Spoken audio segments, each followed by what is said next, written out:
এই তুমি আমার সাথে কোনো কথা কবে না, ছাড়ো। আরে আমি আবার কি করলাম? কি করলাম মানে?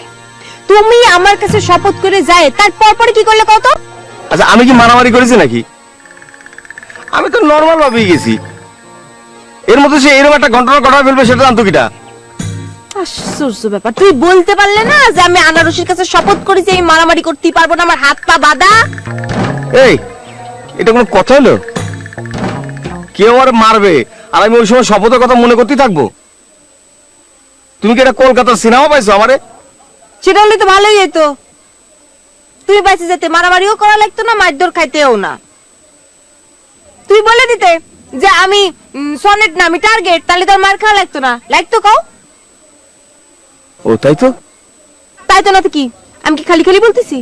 না তা কি হলো? হ্যাঁ কি হয়েছে নাকি? কই কোন জায়গা কোন জায়গা? বলো না, ওই যে কোমরে মারেছে তো সেই কারণে কোমরে ব্যথা পাইছি। আচ্ছা দেখি না কোন জায়গা। না না ঠিক আছে, আমার তো মনে হচ্ছে এখন আর কোনো ব্যথা নেই, ব্যথা সেরে গেছে। সারি গেছে? না মানে এখন নেই আর কি। এই দেখো সিরিয়াস কিছু যদি হয়ে যায় তোমার কিন্তু ডাক্তারের কাছে যেতে হবে। তোমার আমি ডাক্তার না দেখাই কিন্তু ছাড়তেছি না। আরে না না কিছু হবি না। শোনো আমি একটু যাই, একটু সনেটের সঙ্গে দেখা করি। কাইসাবানি যদি আমার মতো করে সনেটটা ধরে আর ওর গায়ে হাত তোলে তো তো নতুন মানুষ, সে কিছু বুঝবে না। একটু কথা বলে আসি। আরে দূর, তুমি তো টেনশন নিয়ে না তো, ভাইয়ার সাথে ওইসব খাটবি না রে। ভাইয়া যেরকম মানুষ, বড় বড় মানুষরা এসে ভাইয়ার কাছে ভয় পায়, তাক দেখে হাড়ে কাঁপে। আর সেইখানে ওই কাইসাবানি ও তো ভাইয়ার সামনে এসে কাঁদা শুরু করে দেবে রে। ওরে বাবা, ভাইয়ার প্রতি বিশ্বাস দিয়ে তোমার মেলা জন্মায় গেছে। তো বিশ্বাস হবে না? ভাইয়া কি তোমার মতো নাকি? ভাইয়া অনেক ভালো মানুষ। না বুঝিনি, আমি কিচ্ছু বুঝিনি। কাইসাবানির বাচ্চা কাইসাবানি সকালবেলা সনেটটা ধরেছিল তাই না? হ্যাঁ। সনেট আমার কিচ্ছু বলেনি, তাহলে তো দেখে আসতে সনেটের কি অবস্থা হয়েছে। আরে এই কোথায় যাচ্ছ?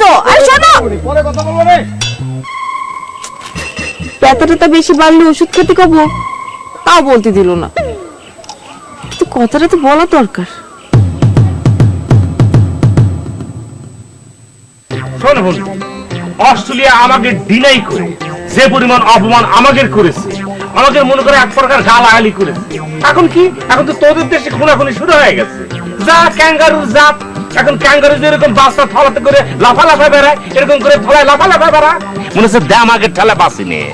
এসব জাতি সত্যের কথা কইতে চাই না। আরে তোরা খেলতে আসবি, খেলতে এসে হাইরে যাবি, এটাই তো নরমাল তাই না?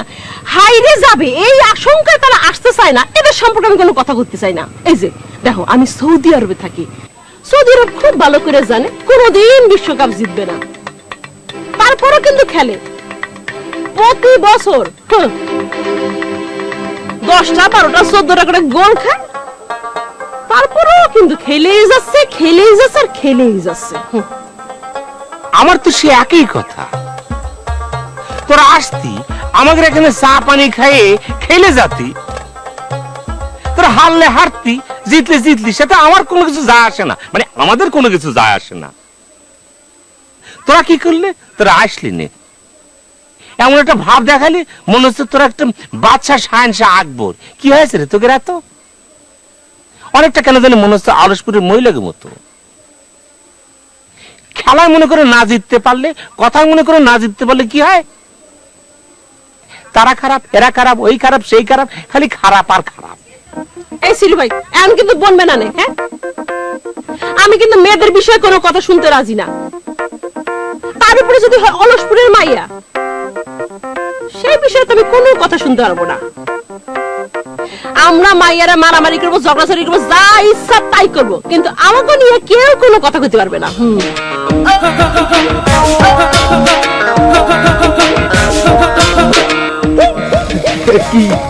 কিডা কিডা রে? কি খারায় খারায় ঘুমাচ্ছে তো ঘুরাও না যে খারায় করে ঘুমাবে। আমারে কিডা রে?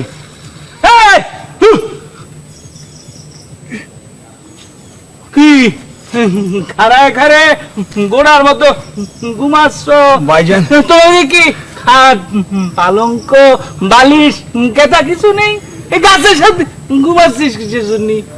আসলে হয়েছে কি, আমার বাড়িতে মেলা দূরে, খালি গোমায় বাড়ির ব্যাপারতে আমার উপরে খেপা বিরক্ত।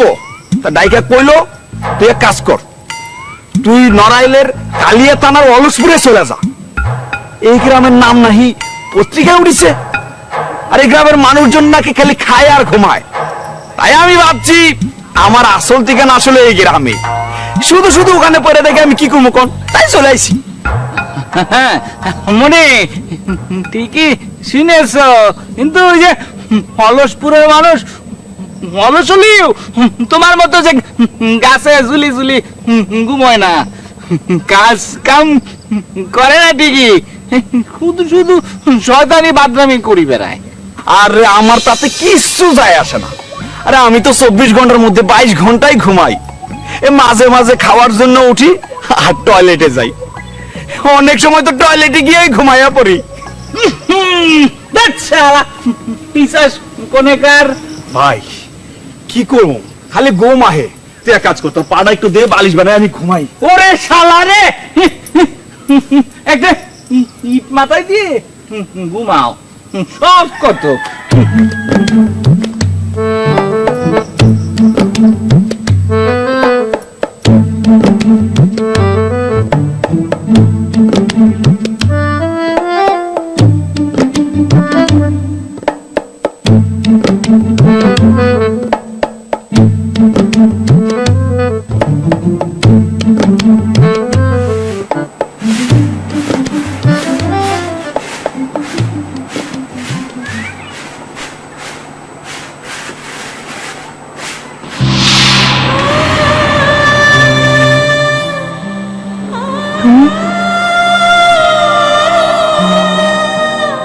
তোমারে দেখতে খুব ইচ্ছে করলো,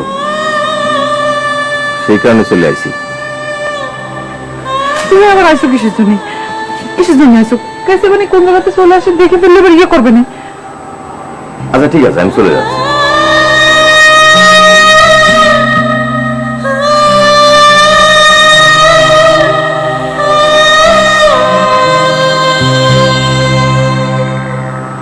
একটু বসবে না?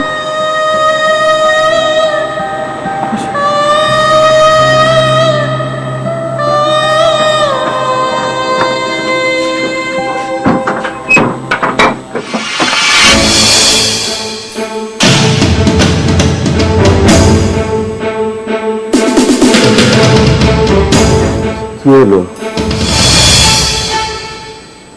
দরজা লাগাই দিচ্ছ যে? আমার তো কলঙ্কের শেষ নেই। বাইরে বাইরে কথা বললে কে কোন জায়গাতে দেখবে না, আবার কি সব কথাবার্তা বলবে না, এই জন্য তোমার ঘরে নিয়ে আসলাম।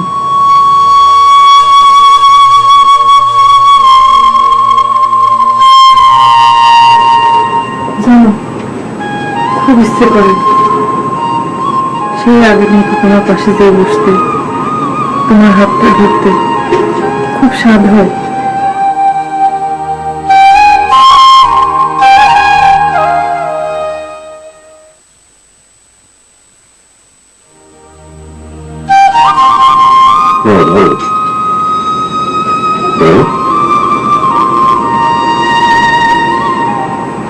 ধরলে কি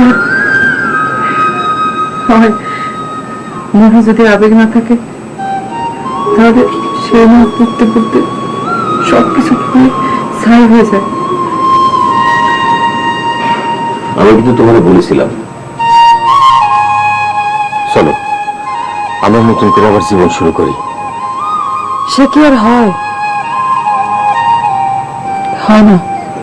কেন হয় না বেলি? সেটা তো ছিল আমাদের একটা ভুল। একটা ভুল তো আর জীবনটা নষ্ট করে দিতে পারে না। কিন্তু তাই যে হয় ফলমান, একটা ছোট ভুলের জন্য সমস্ত জীবনটা ভুলে যেতে পারে।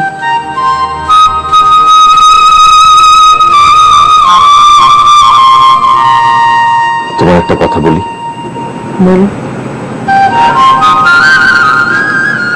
তোমার আমার খুব দেখতে ইচ্ছে করে, সবসময় চোখে চোখে রাখতে ইচ্ছে করে। কেন ইচ্ছে করে সেটা আমি জানি না, কিন্তু ইদানিং ইচ্ছেটা আমার বাইরে গেছে। তুমি অনেক ভালোবাসো এখন, তাই মনে হয় ইচ্ছে করে।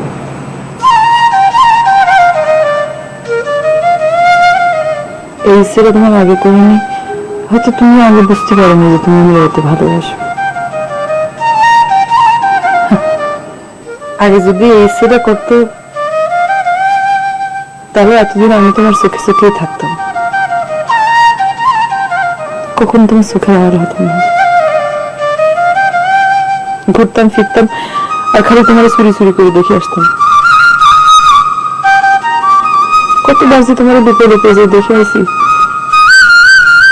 তার কোনো হিসাব নেই।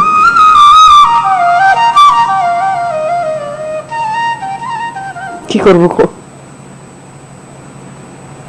তোমার একটা বার দেখতে যে আমার অনেক ভালো লাগতো।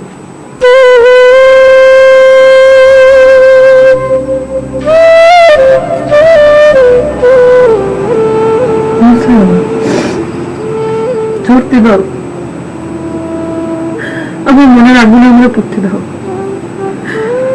আমি তোমার বোঝাতে চাই, মনের মানুষ কষ্টে থাকলে কেমন লাগে।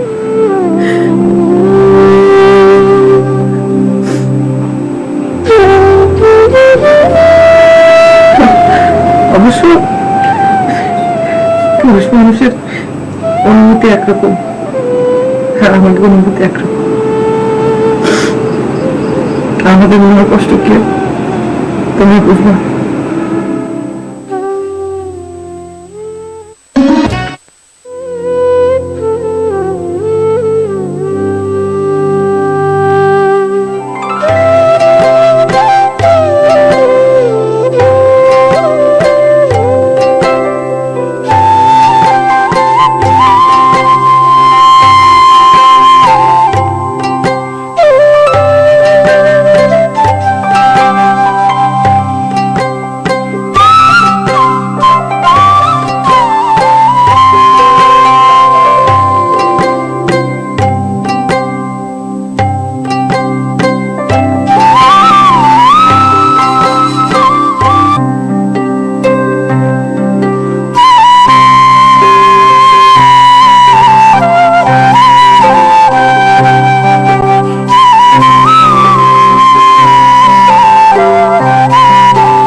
আমার কিন্তু কোনো অসুবিধা ছিল না। এই অলসপুরের বাইরে থেকে তো মেয়ে এসে আমার ট্র্যাপে ফালাই দিছে।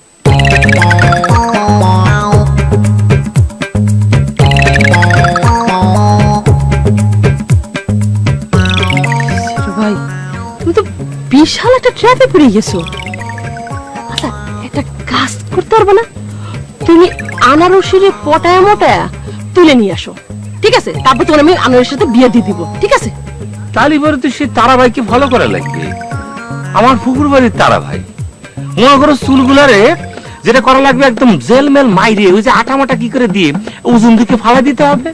হাতে থাকবে মনে করো 5 আঙ্গুলে 5টা এনামেলের আংটি, একদম সেরাম করে একটা প্লাস্টিকের একটা জ্যাকেট থাকবে কালা করে, গলা থাকবে একটা মনে করো যে একটা শিকড়ওয়ালা একটা চেইন, একদম এখানে থাকবে কোমর ভিতরে থাকবে মধ্যে প্লাস্টিকের এই যে সবুজ প্লাস্টিকের বেল্ট, এবং পায়ে থাকবে মনে করো যে সেগুন কাঠের এক প্রকারের যে হিলওয়ালা একটা জুতা আছে না, সে জুতা।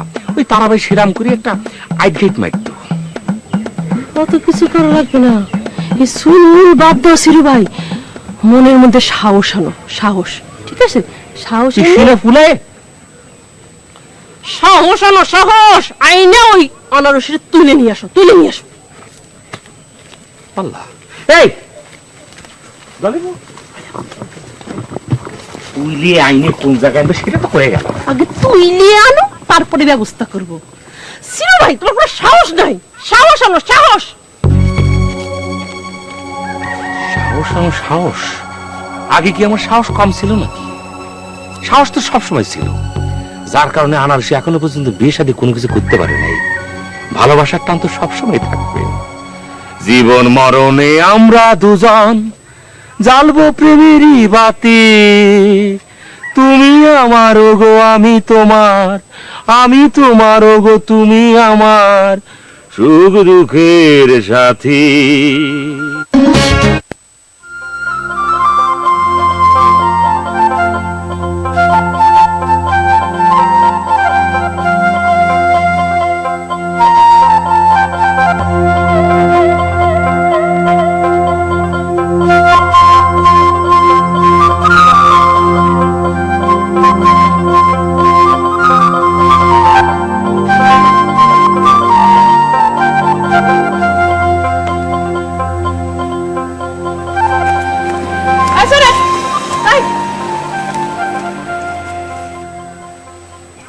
তোর প্রেম এখনো শেষ হয় নাই? হ্যাঁ, তোর না মানা করতে ওই বাড়ি থেকে যাবি না, তুই আবার বাড়িতে গেছিস কিসের জন্য? দেখ সরেন, এই অলসপরে কিন্তু তোর মাস্তানি চলবে না, এই অলসপর কিন্তু আমার। আর তুই হচ্ছিস গিয়ে নস্যি, তোর নাকে নেবো, হাসি দেবো, বের হয়ে যাবে, শেষ। শোন দেখ, আমার এখন এইসব বিষয়ে কথা বলতে ইচ্ছে করতেছে না। তা লাগবে কিসের জন্য? তুমি তো এখন প্রেমে মশগুল। তুই কি জানিস তোরে আর বেলিরে নিয়ে আজ মানুষ কানাকানি করে? শোন, কানাকানি করলেও আমার সামনে এসে কথা বলার সাহস কারো নেই। তোর বিরুদ্ধে কথা বলে তোর গায়ে নাও লাগতে পারে, কিন্তু আমাদের গায়ে লাগে, বুঝছিস? কি হলো, কথা করছিস না কিসের জন্য? না, আমি তো টার্গেটে বললাম তার ভাইরে একটু সাবধান করে দিতে, কিন্তু সে কি করলো? বিষয়টা এখন চাচা চাচির কানে না দিলে তো আর হচ্ছে না।